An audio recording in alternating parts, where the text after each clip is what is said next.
Protista, give you an overview, start talking about pain diversity, and then return exams. And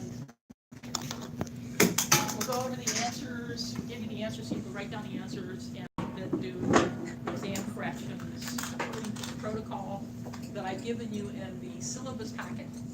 The first set of stuff is an example of how to do that.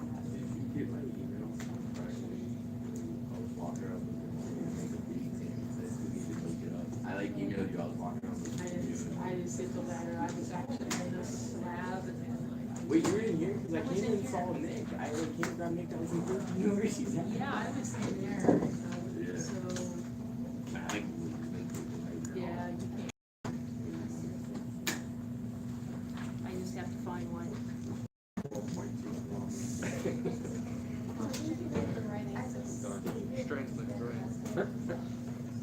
Sorry about that.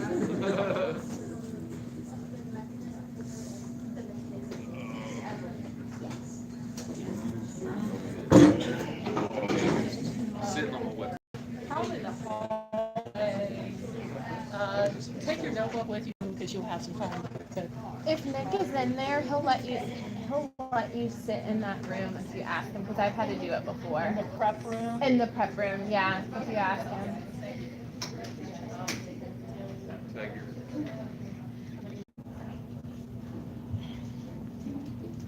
I have three groupings now. I've got exam 2, I've got them in blue. Okay, so that's different from the more magenta color for exam 1. In exam 2 diversity 1 PowerPoints. So all the PowerPoints are there. The outlines I've received so far, 27, 28, and 29 are here. So, and thank you to Corrine for doing this one. I appreciate that greatly. And up here, I have just put some visual stuff. I went through and decided that some visual references, we're not having to go through the whole PowerPoint. PowerPoints are down here are really long, and it waste a lot of space. But I tried to put together a better set of visuals to use. 2, 2, 3, 5. Okay. All right. Yeah. Because if you want to refer to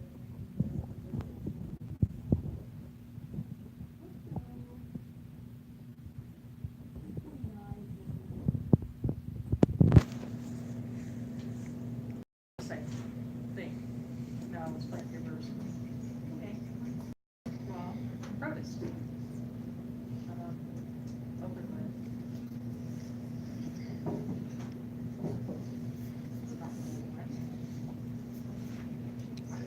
Okay, when you open it, normally it comes up in 4 columns.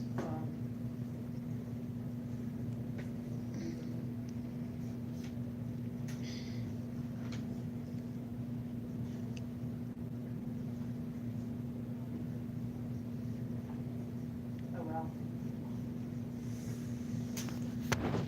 I did last night when I went to print it off. It actually printed the columns. But anyway, there are 4 supergroups of protists, and this is kind of misleading because are all protists eukaryotic cells?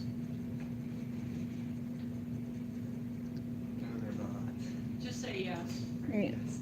Yes. All protists, we really say the kingdom Protista, even though your book kind of wants to say it really isn't a kingdom because it's too diverse. But I still kind of refer to it as the kingdom Protista. It's got many different clades, many different types. This is the kingdom that's the catch-all kingdom. Things which don't easily fit in other kingdoms, we throw in this kingdom. And I'm going to show you, I thought I had those visuals, but I may not have here. This one I did. This is the clade Excavata. These are, Protists overall are mostly unicellular, but you do have colonial, which means they just kind of hang out together and kind of work together. And you also have multicellular as well, in the big algae, for instance. But really, if I look at this kingdom, it's really the algae, the slime molds, the protozoans, like the amoebas and paramecia. It's really those three kind of divisions. And there is big algae too, that's multicellular. But I know in lab, we're going to be looking at protists on Wednesday. And the other lab may already have done that. That's a possibility. Looking at them microscopically and finding them, that's always fun.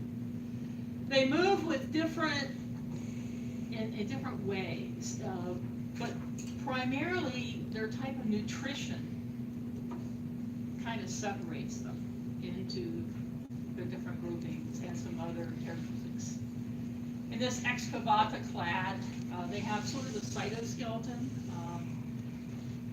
There's a feeding groove usually on one side of the body. That's kind of different for a heterotrophic. You would think for like a heterotrophic way, but not necessarily. They don't, this group, diplomonads and parabasalids, lack plastids, which means they don't have chloroplasts, and then they don't have any other type of plastids, so they're not going to be autotrophic. Modified mitochondria, 2 nuclei. Most of these and groups 1 through 2 are anaerobic, so they live in conditions where there's no oxygen. Then the third one and the fourth one, these are Euglena-likes, diverse clade. Their flagella that they have, Euglenas move with flagella. You remember that probably from younger ages of science. Euglenas have a couple flagella, and they have chloroplasts in them. So they are autotrophs, but some of them also can act as heterotrophs as well. So they're what we call a mixotroph. They can either make their own food, or they can actually absorb and engulf and bring in food. One of the euglenozoans is Trypanosoma, and that is a pathogen and a parasite really that causes, they used to call it African sleeping sickness, they just call it sleeping sickness now. They've got this large mitochondria that has a lot of DNA in it. And so, again, it's a flagella. A trypanosome is not something you want in your body. It is a protist. It has some animal-like characteristics because of its movement. And then the euglenids, the anterior packet from which 1 or 2 flagella originate. Again, these are really the true euglenids here. Some can phagocytize, which means to engulf, bring in a food vacuole, the food. So this is the Excavata clade.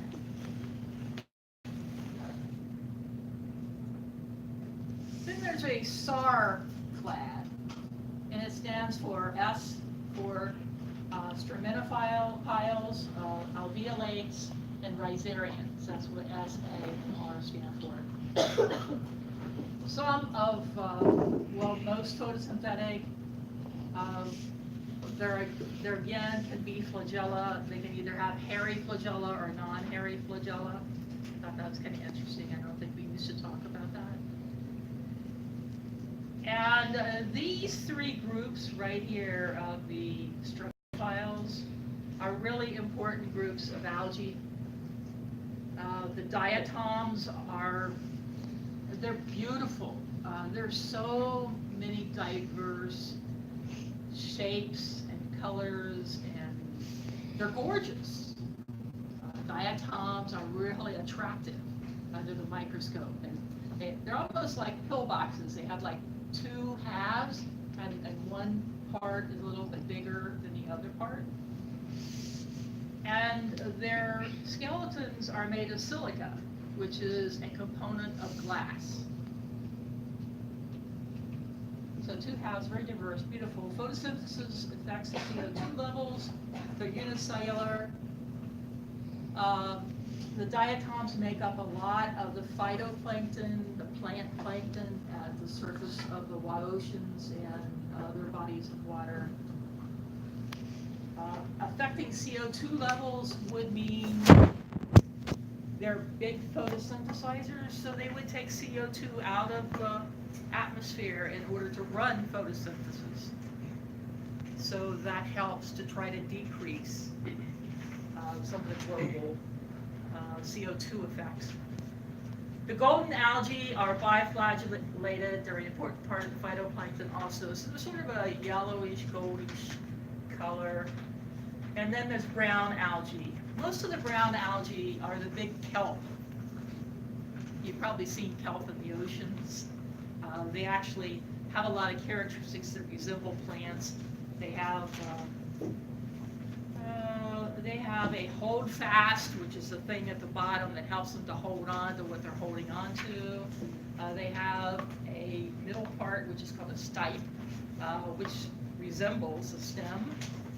And then they have blades, which resemble leaves, but they're not officially that complicated. They have alternation of generations, and this is one of the things that is very plant-like in this respect. Alternation of generations means there's a haploid generation, and then there's a diploid generation.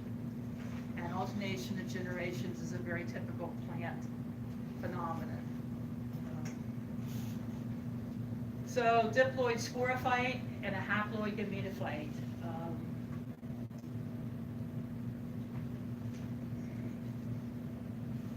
The alveolates, they have some sacs right under their plasma membrane. They're not sure what these sacs do, but who are some of them? Are the dinoflagellates. These are important. Dinoflagellates. You heard about the red tide this summer, did you not? And the red tides were closing beaches in Florida and other places. Red tides are a type of dinoflagellate, and they create a toxin. And you can't eat the fish from there, and in fact, it's not even safe to swim in. When they say red tide, it's really an algae that's causing the red tide. And they're blooming, and in other words, they're huge amounts of them at different times of the year. They're kind of interesting critters, and I'm going to call them critter because, again, they have flagella, but they're really more kind of plant-like, but they're not. They're kind of in between two flagella, and they have like a waistband, and they have flagella that can fit in these little grooves around their waist, and they can spin. It's really quite interesting. It's cellulose plates.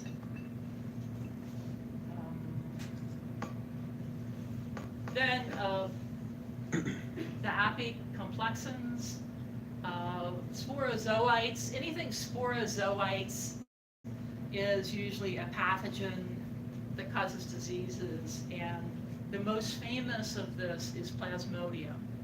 Plasmodium vivax is the pathogen that causes malaria, and malaria has a very complicated life cycle where you actually have it going in different parts of the human being during this life cycle. There's a photo, I believe, in your textbook that shows the mosquito biting like in two different places, and one's putting it in, and then the larval stages of the Plasmodium then end up being bitten. When another mosquito bites, it then gets it in its saliva, and then when it bites somebody else, it transfers it. So really kind of interesting. The ciliates, the typical paramecium, slipper-shaped. It's more of a protozoan. It's more of an algae. It's heterotrophic. It has two nuclei. It has a macro, a big one, and it has a micronucleus, which is a small one. It can actually sexually reproduce. It's actually not truly reproduction, but at least there's a genetic exchange between micronuclei of one to the other, even though asexual reproduction is normal. Also in this group, you have the rhizarians. These are amoeba-like organisms that have, with pseudopodia, but the rhizarians have silica skeletons and they throw numerous thin, he is thin, pseudopodia out. Thread-like, and then the forams have porous cases in which they live, which are calcium carbonate, and magnesium is also involved in this. So these are all a part of the SAR, so we go back here, alveolates and rhizarians. Then you have the Archaeoplastida clad. Archae usually refers to old, like archaeology, but really, really important group because it contains the red algae, the green algae, and the land plants. So in this classification scheme, there are also there are also other kingdoms in here besides Protista. So red algae has a pigment that phycoerythrin, usually that erythrin is usually a red pigment, and phyco just means plant. It's most abundant, the red algae are mostly abundant in tropical waters, they're mostly multicellular, they sexually reproduce with alternation of generations. I wanted to throw in the fact that agar that we use in our petri dishes often comes from a type of red algae. And we often have different parts of algae in food products that we don't realize are there. And even in ice cream, you'll get some components coming in ice cream that have come from some type of algae. And of course the green algae. How can we forget the green algae? Probably the biggest chlorophyta. Chloro means green. And phyta always is like a plant phylum. Similar chloroplasts as land plants and chlorophyll. There are two groups of them. Two groups of green algae. First is the charophytes. And look at this claim to fame statement with 2 exclamation marks behind it. Algae most loosely related to land plants. We believe the charophytes, which are a type of this clade, and they're really a part of Chlorophyta green algae, these are the ancestors of all land plants. We talk about the phylogenetic relationships. And the true chlorophytas mostly live in freshwater, unicellular to filamentous. Filamentous is like they have repeating sections, protected by radiation blocking compounds. So there's an adaptation that they have that we didn't used to know. They have some compounds there that protect them from getting too much UV light. And we're going to hopefully see maybe Volvox in our lab. Volvox, those are colonies, the most famous colonies. They're a type of chlorophyta. So there are many, many, many different types of green algae that we're going to try to see in our lab. But you can also have true multicellular bodies by cell division and differentiation, sometimes without cytoplasmic division. So you can have multiple nuclei in some of these as well. Ulva is sea lettuce. Chlamydomonas is a single-celled unicellular algae, which you'll see it's almost kind of an oval-shaped little algae with some flagella out front, and it's green, and it kind of moves and zips through the water. And desmids and diatoms are really, like I said, diatoms are really beautiful. Desmids are sort of similar shape to the diatoms, but they're a green algae, not more of a golden algae like the diatoms. And then the last clade, Uniconta clade. This is the diverse group that includes animals, plants, fungi, and then it has some protists, and that's what we're most interested in right now. Amoebozoan includes many species of amoebas that have longer tube-shaped pseudopodia. Remember, the amoeba has an ectoplasm, which is on the outside, it has an endoplasm. And they kind of go opposite directions of each other in movement. They expend ATP to do that. And in doing so, they do this slow movement. And we say they're asymmetrical because they don't assume the same shape. They're always changing shape. They have these false feet. That's what pseudopodia means. False feet which go out. And they're great for phagocytosis, right?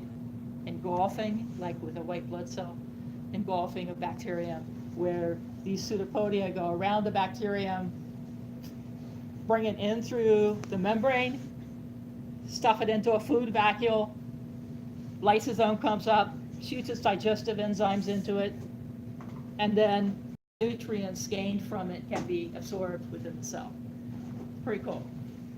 All right, so we're hoping, Nick was telling me that our amoebas, which are larger than most of these,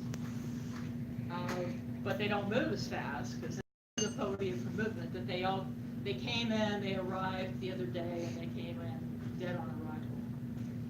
Because one of his jobs is to check the protists and things as they come in, and so he has to reorder, and hopefully they'll be here in time. Alive. It's alive for the lab. Also, slime molds are somewhere between, they are considered a protist, but they're also some fungal-like, fungus-like, but they're not fungi. They're slimier. There's some great pictures in the book of slime molds. The entamoebas, entamoeba is another parasitic group. Entamoeba dysentery causes amoebic dysentery, and it's not something you want. You get very, very sick. Your stomach and intestines. Blah. Not good. Okay. So that can be from contaminated water or food. And this last group, the Opisthocomps, the vice group of eukaryotes, include animals, fungi, and several groups of protists. Okay, so that's in there. I could have sworn that it was, oh, I know where it is. It's at the end of this bacterium protist.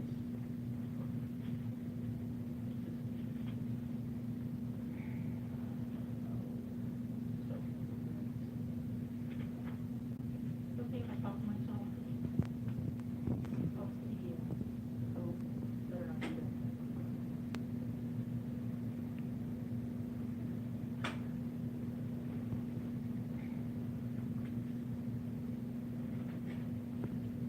Okay, Adobe.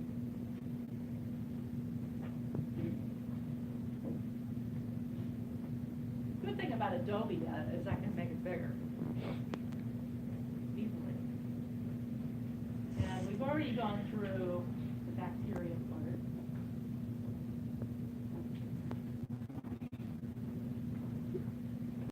The bacteria part that we've already talked about is a protista.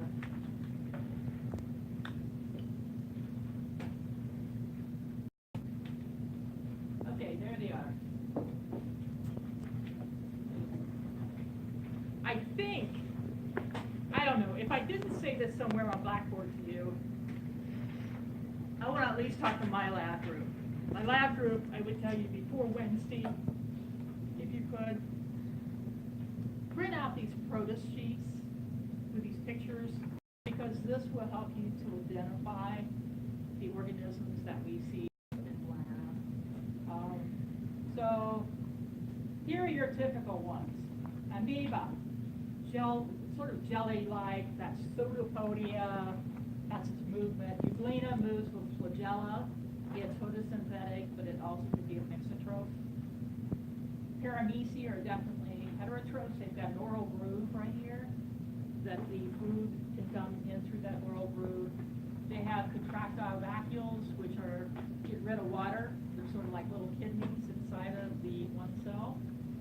They've got a macronucleus and a micronucleus. This is a volvox.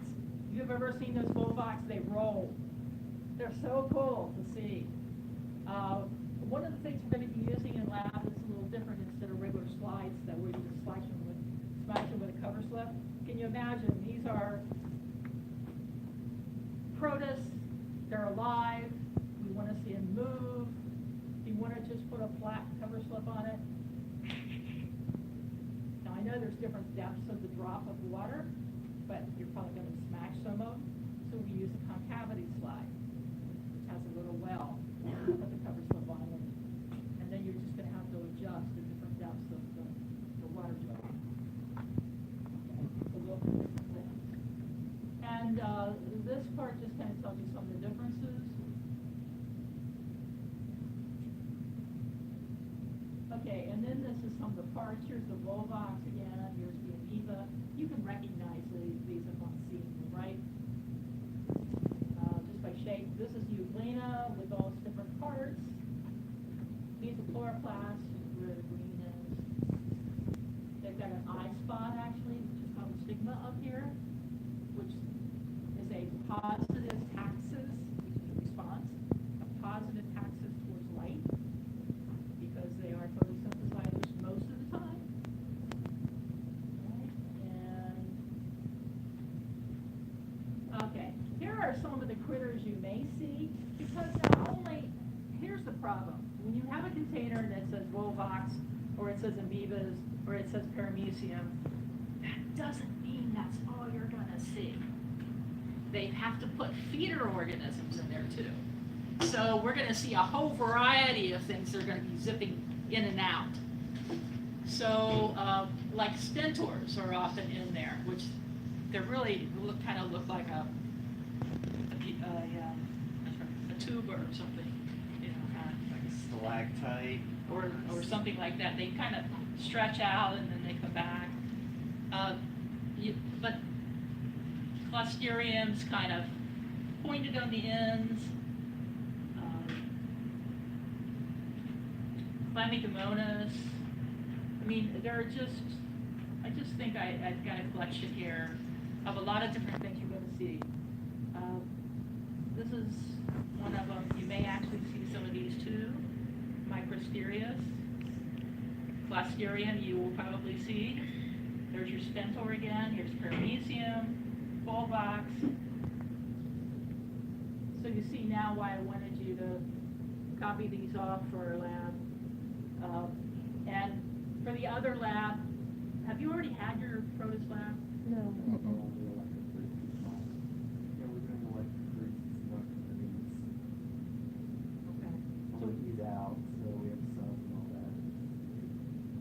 So when you do your protist lab, you might want to have some of these sheets copied on. Remember the dinoflagellates? I told you they have like a waistband, and then they have the flagella that fit in the waistband. The dinoflagellates, and some of these cause red tide. Remember I told you? And they just really have more the silicate case situation. Here's some diatoms, euglena. Or at the bottom. There's a bunch of other stuff that you could find too. And we actually have Daphnia, which is an invertebrate animal, often called water fleas. There's the paramecium. Bordetella too. Bordetella is also a relative of the paramecium, the cilia. And the cilia over here with stentor. So you kind of can divide them into how they move. Here's a hydra. Also, the second from the bottom, lowest invertebrate. It's a relative of the jellyfish in the Cnidarian group. And the you've got a lot of protists in there as well. Okay, this is a filamentous algae. Do you see how you have repeating units end to end? It's sort of like a streptobacillus, right? If you talk in bacteria terms. No, it's filamentous, Ulithrix, oscillatoria, Spirogyra. I want to tell you about Spirogyra. Can you kind of see inside of the cells? There's kind of a spiral. There's a chloroplast.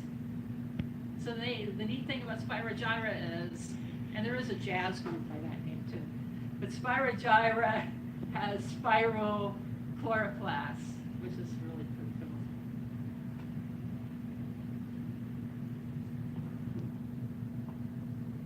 More.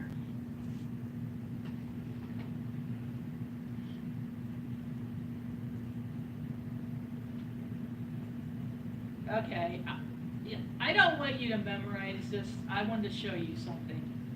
This is the old, let's say 15 years ago and longer. This is the old classification system before we got involved with DNA analysis. It was nice and neat. For a teacher, it was tidy. I love this classification scheme here, but this is not really where it is today. But it still kind of gives you an idea of some of the different groupings. It tells you stuff. But this is not really the best taxonomy for today. Taxonomy is always changing, phylogeny. Okay, here is really what we just talked about, supergroups. These are called supergroups or class. Supergroups and the kingdom. It's another way of, your book shows this, but it gets kind of sloppy. I was going to take the one out of your book, and I had written all over it, and it was like, oh my gosh, I can't follow what I did either. So I decided to just put this one in here. This is really the classification scheme that is recognized today. And this is, again, is the old, but it does tell you some characteristics about what they move with, what some of their major characteristics are. That's why I still like this. It's hard to read, but it has some good information in it. And then I just put a few slides on at the end. So protists are the most nutritionally diverse of all eukaryotes. They're the catch-all group. Are we good with that? And where did I find that? I found it right there, bacteria and protists. I went to the protist part.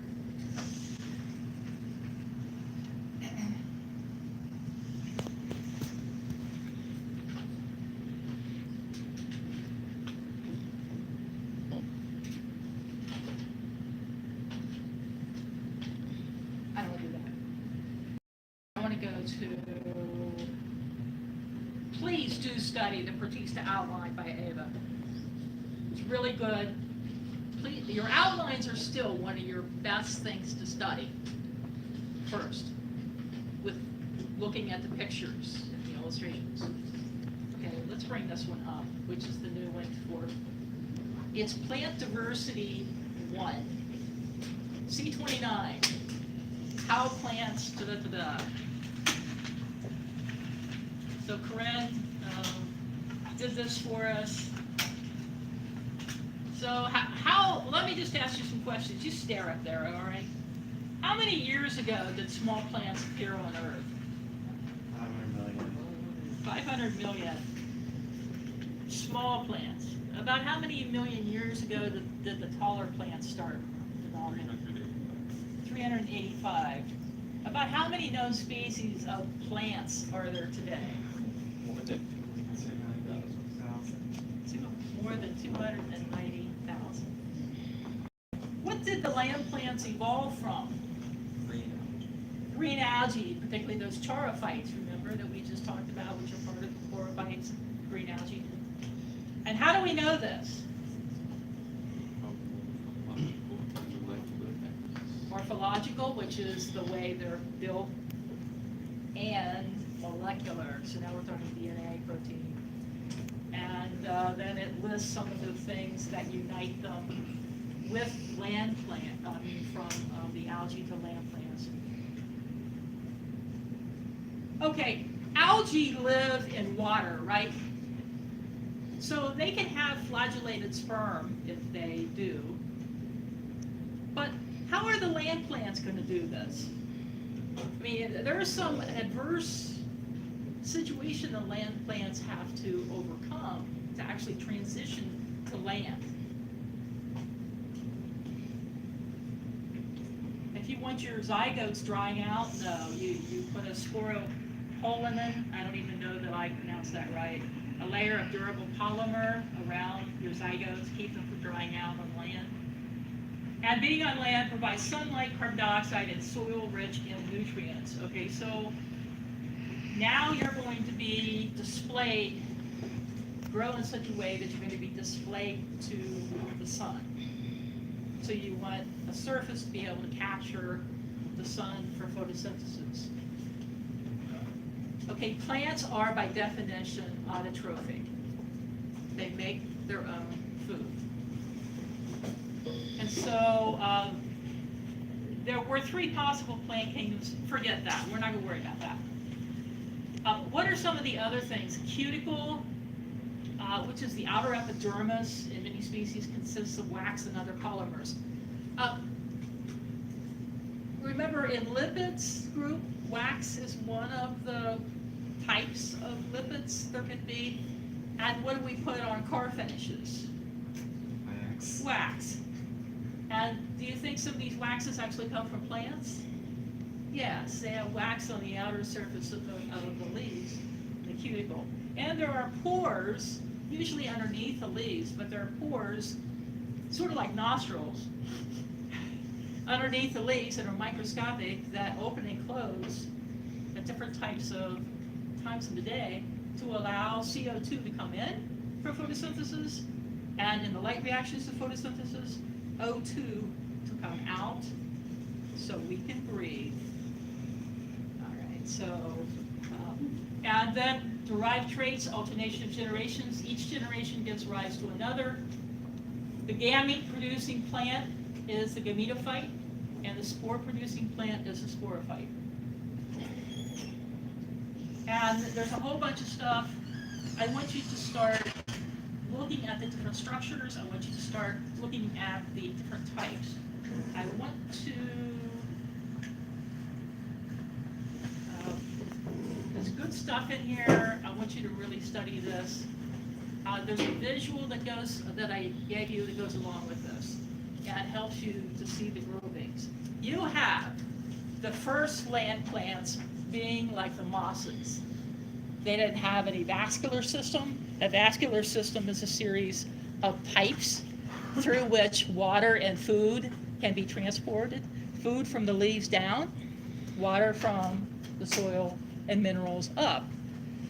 A vascular system becomes very important, but things like mosses grow very low growing. They don't really need them. Then you have a group of vascular plants, such as the ferns and some of the other groupings that are above the bryophytes, which are the mosses, and they have a vascular system, but they don't have seeds yet. The greatest invention to plants was the seed. The seed it houses this embryo inside of this case, which can be on land. And then when the proper conditions are ready, it germinates, like we do with the radish lab. And so read all about it.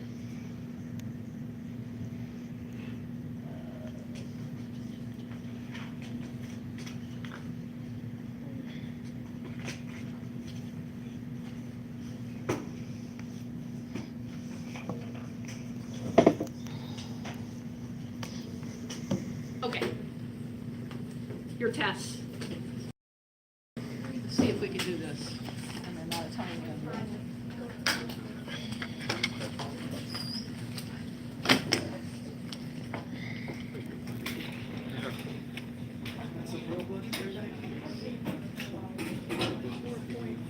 What? Child is busy.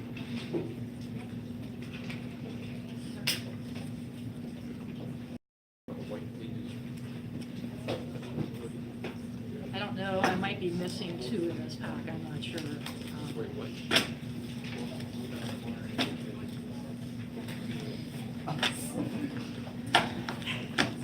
All right, do I have about 3 people to come up here and take these tests and start yelling out names? If the people could come up and get them from the people yelling names, that would be great. Do not turn them over to see whose it is. Brooke Ashcroft, anybody else want to help? Okay. I gave you a call. Okay. Angela Carter. Me. I should know that. Yes. The problem is you're too close to me. Let's see, Kyra. Yeah, there you are. Or are we randomly passing out to correct? Is that what we're... Yeah, just call out the names of the people that. Okay, okay. Yeah. Abigail, Maddie Bassett. Abigail Graham.